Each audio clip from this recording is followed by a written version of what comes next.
오커스 협정이 미국, 영국, 호주 네. 그 세 나라 그 안보 동맹인데 거기서 한국하고 일본을 이 두 번째 필라2 가입을 시키는 게 좋겠다 이렇게 권고를 했습니다. 네. 이 나라에 대해서는 그 반도체 중심으로 협력을 강화하는 파트너십을 체결하는 게 어떻겠느냐 그러면서 작년 12월에 영국하고 일본이 그 디지털 인프라 이런 게 한 14개 분야에서 그 디지털 그 파트너십 협정을 맺었는데 그거 비슷한 식으로 하는 게 좋겠다 이렇게 또 권고를 했습니다.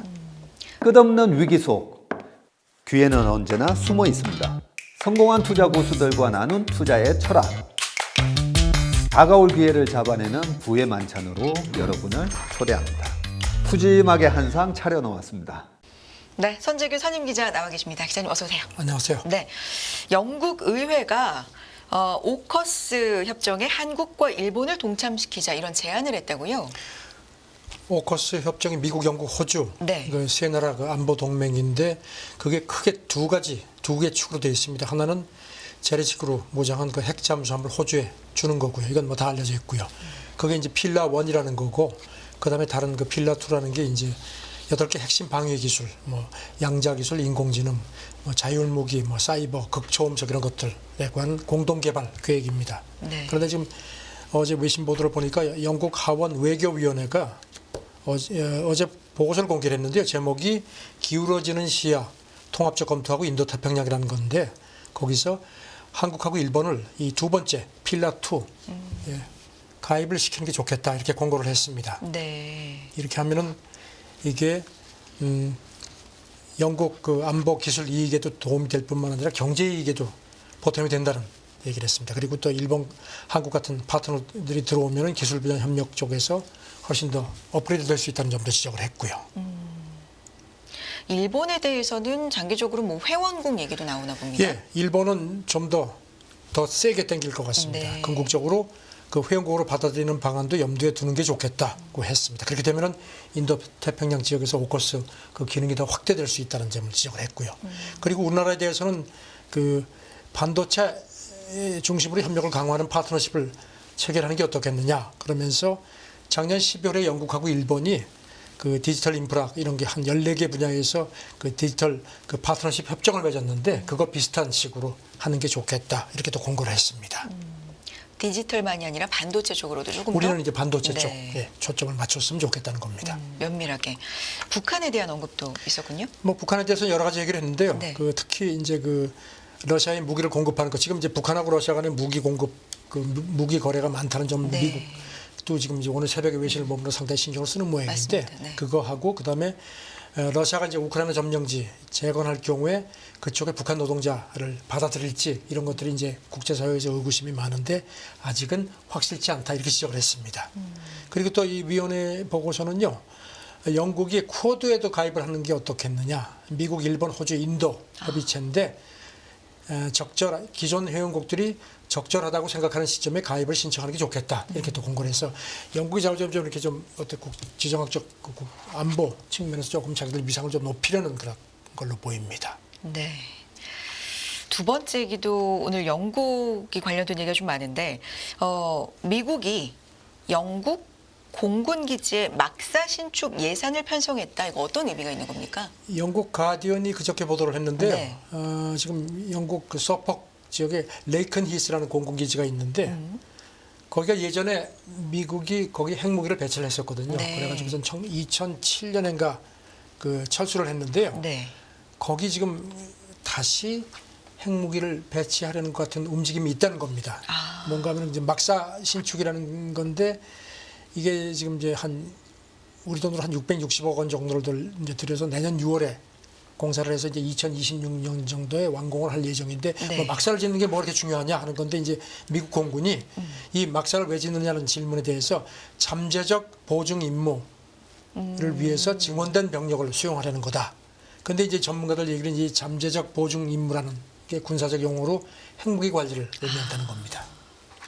그렇게 관측이 되고 좀 예측이 되니까 신경을 쓰고 있는 거군요. 이 막사 신축 예산 편성을 처음 공개한 게 전미 과학자 연맹인데요. 네. 거기 관계자 얘기가 이게 이제 이 핵무기 관리를 의미하는 것 같다. 그런 얘기를 하면서 지금 이 기지에 전투 비행대대에 유럽에서 처음으로 공중 발사 핵폭탄을 운영할 수 있는 F-35기도 배치될 예정이라고 그렇게 밝혔다는 겁니다. 네. 그리고 이제 이미 미국이 이 핵폭탄을 유럽으로 실어날 수 있는 준비를 작년 12월에 끝냈다는 겁니다. 그러니까 결정만 되면은 바로 갈 수 있다는 건데, 그래서 이제 미국 그 핵무기가 영국에 재배치될 가능성이 상당히 높아졌다는 걸 거듭 지적을 했습니다. 네. 그럼 이거는 미군이 관리를 그리고 또 하는 이제 건가요? 영국이 아닌 미국이 관리를 한다는 거고요. 그래서 이제 영국 내에서도 지금 반발이 많은 것 같습니다. 네. 영국 정부는 뭐 여기 대해서 모른다는 식으로 부인을 하는데, 이렇게 되면은 영국이 핵 유사시에 그 러시아 같은 데서 대해서 그 핵무기 공격 대상이 될 수 있다는 그런 걱정들을 하는 모양입니다. 뭐 확정은 아니지만 어쨌든 정황상 네. 좀 그런 것 같다. 지금 뭐 네. 전미과학자연맹 쪽 얘기는요, 벨기에, 독일, 이탈리아, 네덜란드 그리고 튀르키예 같은데 네. 한 100기 정도의 이번에 그 지적된 그 핵탄두가 있다는 겁니다. 물론 이것도 이제 확인된 건 아닌데요. 저는 좀 러시아가 핵무기 뭐 사용 위협을 그동안에 한 거하고 좀 연계된 거 아닌가 싶기도 합니다. 네. 근데 영국이 이런 무기를 좀 늘리겠다라는 의사를 밝힌 적이 있습니까? 뭐 계획이 나온 게 근데 있었나요? 영국은요, 네. 지금 이 계획에 대해서는 입을 다물고 있는데, 네. 지금 2021년에 냉전 종식 후 처음으로 잠수함 발사 탄도미사일 트라이던트 핵탄두 보유량을 늘렸습니다. 한 40%. 영국도 이미. 핵 보유국이거든요. 네. 그러니까 이런 거하고 좀 연계되는 맥락으로 그런 걸로 보입니다. 알겠습니다. 자, 다음 얘기도 좀 무기와 관련된 건데, 미국이 중국을 겨냥해서 2년 내 AI 자율 무기 몇천 대를 배치하겠다. 아침부터 자꾸 무거운 말씀만 드리는데요. 네. 그 캐서린 힉스 미국 국방부 장관이 그 워싱턴 DC에서 그 국방산업협회 컨퍼런스에 참석을 해가지고선 공개를 했는데요.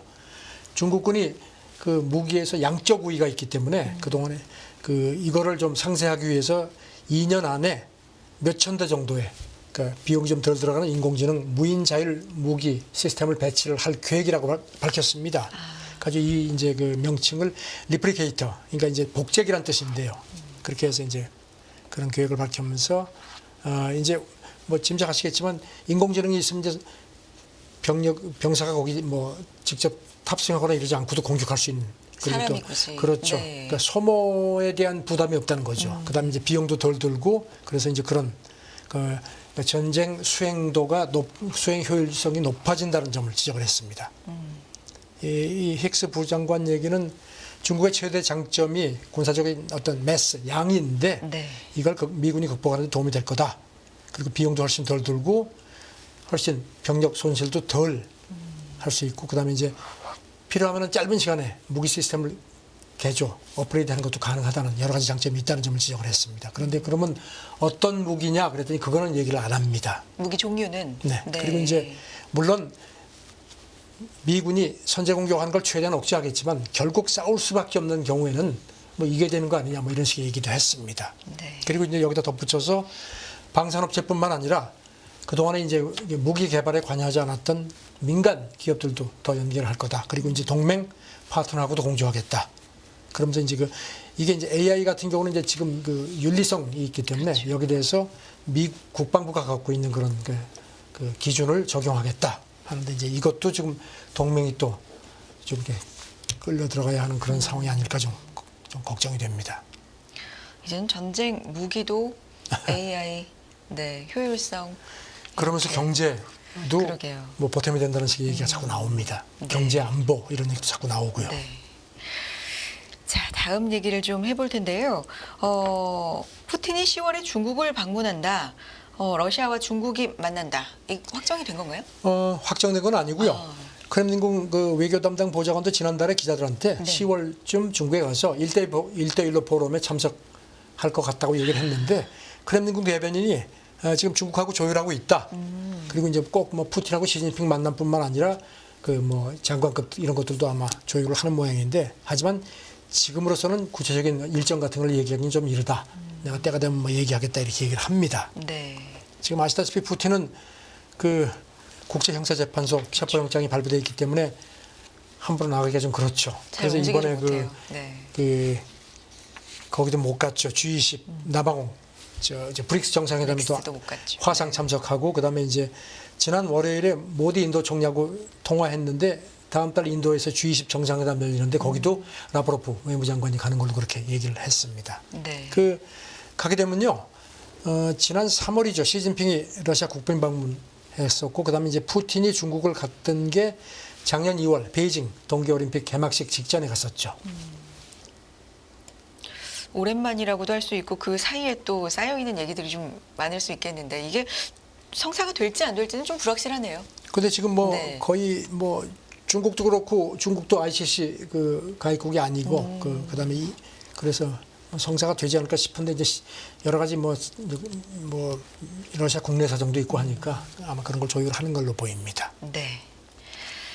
다음 얘기로 넘어가 보겠습니다. 미국 상무장관의 얘기인데 미국 기업들 투자하기에 중국은 너무 위험하다라고 미국 기업들이 얘기한다 이런 얘기를 했나 봐요. 어제 이제 나흘간의 네. 그 중국 방문을 마무리하고 이제 베이징에서 마무리 회견했습니다. 그러면서 이제 미국 기업들이 상당히 투자를 많이 하려고 하는데 중국이 일부 아직까지 좀 석연치 않은 점이 많기 때문에 그걸 좀 빨리 개선하는 식으로 얘기를 했습니다. 네. 그래서 몇 달 안에 그 이번에 아주 상당히 생산적인 얘기를 많이 했는데 몇 달 안에 중국이 과연 행동을 해줄지 지켜보겠다 이렇게 마무리를 했는데요. 그저께 이 러몬드 장관이 좀 약간 좀 수위 높은 발언을 했습니다. 그 베이징에서 상하이로 이동하는 열차에서 네. 기자들한테 이런 얘기를 했습니다. 내가 그 중국이 너무 위험해져가지고 투자가 불가능, 그러니까 uninvestable 이런 표현, 영어 표현을 썼는데 한다는 얘기를 기업들로부터 점점 더 많이 듣는다 이렇게 얘기를 했습니다. 중국이 뭐 당연히 발끈했죠. 높은 수준으로 개방하고 있다고 했는데요. 그래서 이제 이게 사실 굉장히 수위가 높은 발언이거든요. 왜냐하면 너무 위험해진다. 투자가 그렇죠. 불가능하다. 이거는 조금 좀 강한 단어 선택이긴 하네요. 그 로이터도 네. 이 투자 불가이라는 표현이 네. 이번 방중 기간에 러몬드가 한 발언 가운데 가장 직설적이고 강한 거다 그렇게 얘기를 했는데요. 중국은 당연히 기분 나빠. 기분 나쁘죠. 했겠습니다. 그리고 러몬드는 네. 또 뭐 그 국가 안보 문제에 대해서 뭐 협상 여지가 없다 이런 얘기를 거듭 강조를 했고요. 네. 그리고 이제 어제 그저께죠. 그리고 이제 그 차관법급 그 수출 통제 시행 정보 교환에 관한 그 차관법 라인을 만들기로 했고 그저께 첫 회동을 했습니다. 그런데 거기에 대해서 이제 기자들이 그럼 이게 이제 뭐 협상의 새로운 장이냐니까 그건 아니다. 서로 오해를 없도록 하기 위한 그런 거지 대화가 타협과 양보의 뜻만은 아니다. 오판을 줄이고 정보를 공유하겠다는 거다. 그러니까 중국에 대해서 뭐 너무 많은 걸 기대하지 말라는 식의 그런 걸 약간 좀 딴지를 걸었습니다. 네. 중국이 뭐 발끈하죠. 지금 우리가 외교부 대변인이 어제 브리핑하면서 중국에 얼마나 강점이 많느냐, 시장 경제 이런 것, 사회주의 시장 경제도 외국 기업들이 결코 배타적인 게 아니다. 그다음에 시장 수요, 뭐냐면 크다는 얘기. 그다음에 공급망, 그다음에 대규모 질 좋은 노동자, 그다음에 기업 인재들도 많다. 그래서 여전히 뭐라고 해도 중국은 중요한 투자처다. 그리고 이제 뭐 미국 기업들 조사를 해보니까 이제 중국에 있는 뭐 66% 이상이 앞으로 2년 동안 계속 투자 확대하겠다는 입장을 밝혔다. 이렇게 또 상기시켰습니다. 적극적으로 뭐 중국 괜찮고 장점도 많고 이렇게 즉각적으로 그렇죠. 뭐 판단을 좀 했네요. 네. 그 주미 중국 대사관 대변인도 같은 얘기를 했습니다. 네. 중국에 지금 들어와 있는 미국 기업이 7만 개 정도 거의 다 되는데 계속 비즈니스 한다고 원하고 상당수가 수익을 낸다. 그리고 중국이 굉장히 지금 개방을 더 하고 있고 더 노력하고 있다. 그러니까 중국이 계속 이제 이렇게 하는데 러몬드는 약간 어쨌든지 간에 좋은 소통을 했다고 하면서도 이렇게 좀 두고 보자는 식의 얘기를 합니다. 그러니까 지금 상황으로서는 미국 기업들이 중국이 투자하기 상당히 어렵다고 얘기하니까 좀 개선이 강하게 필요할 것 같다라는 그러니까 걸. 말만 하지 말고 네. 행동해라 이거죠. 다음 얘기 좀 보겠습니다. EU가 중국의 눈치를 보며 미국 편들기를 한다. 이거 어떤 얘기를? 중국에 있는 네. 유럽연합 상업회의소 회장이 네. 이제 어제 로이터가 그 러몬드 발언에 대해서 이제 어떻게 생각하느냐 하니까 이제 뭐라고 얘기를 했냐면요. 이 투자 불가능이라는 유럽연합은 중국하고 얘기할 때 투자 불가능이라는 표현을 쓰지 않는다. 우리는 대신 저투자, under invested라고 말하겠다. 이게 이제 그러면서 이 저투자라는 게 중국의 경제 규모에 비해서 유럽에 끌어들 수 있는 그 직접 투자가 아직까지 적정 수준에 못 가고 있다는 얘기다. 그러면서 최근 몇 년 사이에 유럽 연합의 그 중국에 대한 투자도 줄어들고 있다는 점을 상기시켰습니다. 네. 그러면서 이제 중국의 비즈니스 규정이라든가 안보 적용 같은 게 상당히 애매모호하다고 얘기를 해서 사실 러먼도 발언에 동조를 했습니다. 그러면서 또 중국이 이걸 극복하기 위해서 많은 일을 할 수 있다. 그러니까 뭐 이제 러먼도 발언에 이제 동조를 하면서도 중국 눈치를 조금 본 것 같습니다. 그래서 중국에 문제가 있다, 고칠 점이 분명히 있다라는 거는 분명히 얘기를 하면서도 그렇죠. 어쨌든 수위 조절을 좀 한 발언이네요. 그러면서 이제 지난 6월에 중국에 있는 유럽 기업들 그 조사를 한 게 있는데 네. 그 응답한 회사들의 근 3분의 2가 여건만 좋아지면 투자를 확대할 거라고 얘기하더라. 이렇게 또 상기시켰습니다. 네. 그리고 또 이제 그 주미 중국 대사가 그저께 포브스 주최 그 비즈니스 포럼, 미중 비즈니스 포럼의 기조 연설을 했는데요. 중국하고 미국이 충돌하면 승자가 없다. 그리고 그걸 세계가 어떻게 감당을 하겠느냐. 잘해보자. 이런 얘기를 합니다. 그리고 이번에 많은 대화 교류를 많이 했다 하는데 사실 지금 중국은 좀 더 적극적인 반면에 미국은 지켜두고 보겠어 하는 식으로 얘기를 합니다. 중국을 둘러싸고 각국이 표현하는 방식이라든지 네. 뭐 이런 관계들을 좀 보는 재미도 있는 것 같고요. 다음 얘기해 봅니다. 브라질이 슈퍼리치 과세를 늘리고 해외 투자에도 세금을 부과한다. 그 룰라 그 대통령이 네. 아주 본격적으로 칼을 꺼낸 것 같습니다. 그러니까 브라질에는 그 익스클루시브 펀드라는 게 있는데 이게 이제 고액 투자자 펀드입니다. 이거는 그 여기 그 가입을 하면요 이미 일정 수준 이상 우리 돈으로 한 2억 7천만 원 정도 투자를 했거나 자격이 있어야 되고요. 그다음에 이제 계좌에 우리 돈으로 27억 원 이상을 입금해야지만 이 펀드에 들어가서 이제 투자를 할 수 있도록 되어 있는데 자격 자체가 네. 브라질 사람이 여기 해당되는 사람이 2,500명, 그러니까 브라질이 2억 1천만 명이니까 인구의 0.001% 그야말로 슈퍼리치입니다. 네. 그런데 여기다가 한 해 두 차례 해서 많게는 한 20% 과세를 하겠다는 겁니다. 다만 이제 기부자에 대해서는 일정액을 감면해 주겠다는 것도 있고요. 그다음에 또 하나 더 붙여서 그 해외 투자하는 브라질 사람들한테 과세하겠다는 겁니다. 이것도 보니까 뭐 최대 한 22.5%? 지금까지는 이런 건 없었거든요. 네. 그래서 이게 이제 물론 이제 지금 이제 이런 구상이고 법안입니다. 이제 아마 이게 어떻게 될지 모르겠는데 저는 룰라가 아주 작정을 하고 지금 이걸 하는 것 같습니다. 이렇게 되면은 브라질이 익스클루시브 펀드 소득세 부과만 해서도 2026년까지 우리 돈으로 한 6조 5천억 원 정도의 세수를 더 거둘 수 있을 거로 기대를 한다고 하는데 그래서 브라질 그 기득권층이 쉽게 물러서지는 않을 겁니다 아마. 반발이 상당하겠죠. 그러겠죠. 네. 네. 어쨌든 세금이 좀 모자라고 세수 충당을 위해서 여러 가지 방안을 좀 고민을 하고 있다. 네. 생각이 드네요. 다음 얘기입니다. 푸틴 우크라 침공 직전에 슈퍼요트 독일에서 옮겨왔다. 정말요? 푸틴도 보니까 네. 요트가 여러 척 있었네요. 어. 근데 제일 큰 게 그 7억 달러, 우리 돈으로 9,200억 원. 이거는 이미 이탈리아에 압류가 돼 있고요. 네. 그리고 또 요거보다 조금 작은 2,200, 우리 돈으로 한 300억 원 정도 되는 슈퍼요트도 지금 갖고 있는데 한 척이 더 있는 모양입니다. 그런데 이게 원래 그 82m짜리니까 이것도 뭐 굉장히 그 큰 건데 네. 독일 그 함부르크 그 조선소에서 그동안에 수리를 하고 있었는데 전쟁 시작하기 보름 전에 러시아로 영인 그 칼리닝그라드로 옮겼다는 겁니다. 그러니까 1년도 더 된 얘기. 그렇죠. 네요. 그걸 그 가디언이 보도를 러시아 그 반부패 재단 이게 이제 알렉세이 나발리 이 사람이 이제 만든 단체인데 여기서 폭로를 했습니다. 그 당시에 원래는 2월 초까지 수리가 끝날 예정이었는데 네. 수리비만도 우리 돈으로 한 420억 원 엄청나게 호화요토 모양입니다. 근데도 그때까지 수리가 끝나지 않으니까 전쟁을 아마 결정해서 그런지 그냥 서둘러서 다시 그냥 꺼내왔다는 겁니다. 전쟁 전 보름 전에 슈퍼요트를 옮겨왔다. 지금 뭐 네. 그 러시아 그 신흥재벌 요트 한 10척 정도가 지금 압류돼 있는 상태죠. 네. 참 할 말이 없네요. 네. 네. 다음 얘기 해봅니다. 버거킹 우리나라에서도 뭐 많이 먹고 있는 그런 햄버거 브랜드잖아요.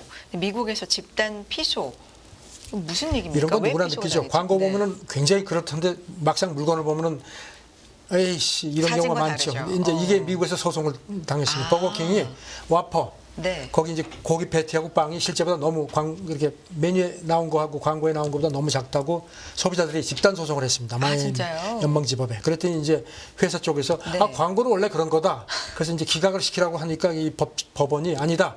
소비자들이 합리적인 그 우려다. 그러니까 재판해라. 이래가지고 돼 있습니다. 지금 이게 버거킹 말고 뭐 다 걸렸습니다. 맥도날드, 웬디스, 그다음에 타코벨 이런 데도 전부 걸려 있습니다. 아, 이거는 미국뿐만 아니라 그렇죠. 광고 회사에서는 광고는 당연한 그런 거 아니냐. 광고대로 우리가 이렇게 제품을 내놓을 그런 의무는 없다 하는데 과연 이게 포인트인 것 같습니다. 광고에서 소비자를 속였느냐? 우리는 광고다. 그걸 이제 법원이 판단을 하는 겁니다. 광고란 무엇인가 뭐 이렇게 그렇죠. 네, 좀 궁극적으로는 갈 수도 있는 얘기 같은데 어쨌든 광고의 사진과 와퍼, 고기 패티, 빵 이게 실제와 다르다. 뭐 이걸로 좀 피소를 당했다라는 소식까지 알아봤습니다. 국제뉴스 선재규 선임 기자와 함께했습니다. 기자님 고맙습니다. 네, 감사합니다. 끝없는 위기 속 기회는 언제나 숨어 있습니다. 성공한 투자 고수들과 나눈 투자의 철학. 다가올 기회를 잡아내는 부의 만찬으로 여러분을 초대합니다. 푸짐하게 한 상 차려놓았습니다.